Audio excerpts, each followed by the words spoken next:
सिंदड़िया जा सरदार झूलण मस्त कलंदर सखी शहबाज कलंदर दमादम मस्त कलंदर सखी शहबाजी शहबाज कलंदर दमादम मस्त कलंदर सखी शहबाज कलंदर दमादम मस्त कलंदर सखी शहबाज कलंदर झूलेला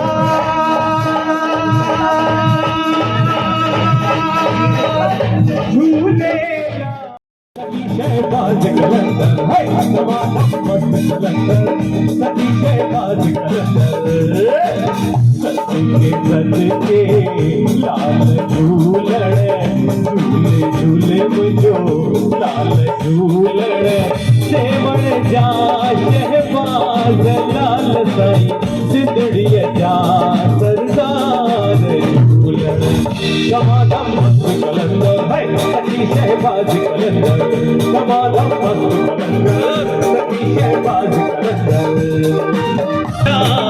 जगली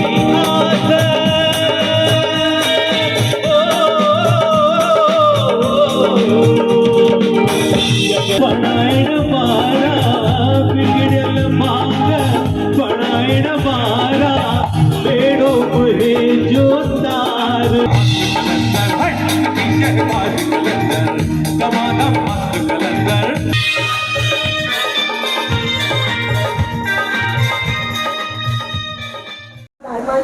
सबको बुलाने का मकसद यही था कि यहाँ पे जितने भी लोग आए हैं, संस्थाएं हैं, पत्रकार हैं, अकेला आदमी, उन सब में इतनी ताकत है कि शहर को, प्रशासन को वो जगा सकते हैं, वो हिला भी सकते हैं। तो सबको साथ में लाने का बस यही मकसद था कि सिंधी गौरव को वो भी समझें, हमारी सिंधी भाषा को आज के दिन पे गौरव मिला था, यह महत्व वो समझें और जो देश को और इस शहर को विकास की राह पे ले जाना है। ऐसी बहुत सारी चीज़ें हैं जहां हमें काम करना है, ऐसी बहुत सारे मुद्दे हैं जिन्हें हमें उठाना है। तो ये सारे लोग अगर किसी भी मुद्दे पर साथ में आएंगे, पत्रकार हों, सारी संस्थाएं हों, तो मुझे नहीं लगता है कि कोई भी प्रशासन या कोई भी सरकार हमें मना कर सकती है या हमें अनदेखा कर सकती है। तो उल्लासनगर के विकास के लिए सबका एक साथ होना बहुत ज़रूरी था। तो यह मौका भी था, ये गौरव दिवस भी था। तो हमने सोचा कि क्यों ना सबको एकत्रित किया जाए और उल्लासनगर के लिए आगे बढ़ने के लिए, उल्लासनगर को डेवलप करने के लिए ऐसे कार्यक्रम। आपके चैनल के माध्यम से मैं सभी को ये जानकारी देना चाहता हूँ कि काजल मूलचंदानी जी शानदार सिंधी युवा संस्था की ओर से आज इन्होंने सिंधी गौरव दिवस का यहाँ पर आयोजन किया है 9 अप्रैल के दिन। विशेषकर मौका है 10 अप्रैल 1967 में हमारी सिंधी भाषा को भारत के संविधान में पारित किया गया था 8th शेड्यूल में। तब आप देखें तो 15 अगस्त 1947 के बाद देश तो आज़ाद हुआ, लेकिन हमारी सिंधी भाषा को भारत के संविधान में जगह नहीं थी, क्योंकि भारत के संविधान में सारी वो भाषाएं थी जो प्रांतिक भाषाएं हैं, जो हमारे भारत देश के प्रांत हैं, महाराष्ट्र है, गुजरात है, पंजाब है, यूपी है, वो सारी भाषाएं भारत देश के संविधान में थी। लेकिन क्योंकि हमारा प्रांत छूट गया उस देश में, जो बंटवारे के बाद पाकिस्तान बन गया। हालांकि हम सिंधी अखंड भारत के वो अंग हैं, वो पाकिस्तान जो सिंध जिसमें था वो पहले भारत ही था।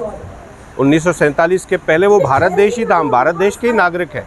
और जब वो पाकिस्तान बना तो हमारे बड़े बुजुर्गों को ये कतई गवारा नहीं था कि हम अपने आप को पाकिस्तानी कहलवाएं। देश छोड़ के चले आए। देश छोड़ के चले आने के बाद यहाँ हमारे जो भारतीयता की जो भावना है उसको भी सम्मान मिलना चाहिए था, ये हमारी मांग थी।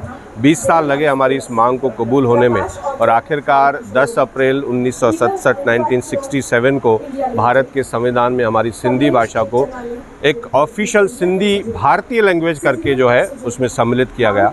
तो सचमुच हमारे लिए गौरव का दिन है। जिस गौरव के लिए, जिस फ़ख्र के लिए, जिस भारतीयता के लिए, जिस धर्म के लिए हम अपनी जगह जायदादें छोड़ के चले आए, वो हक उस दिन पे मिला। तो आज काजल जी ने सारे शहर भर को इनवाइट किया है, सभी संस्थाओं को इनवाइट किया है कि आइए इस दिन के महत्व को समझिए। और साथ ही साथ हमने भी वीटीवी प्रोडक्शन की ओर से 10 अप्रैल के दिन सिंधु यूथ सर्किल में इसी प्रकार के आह्वान को सबके लिए किया है आपके चैनल के माध्यम से। आइए सिंधी भाषा के दिवस के गौरव को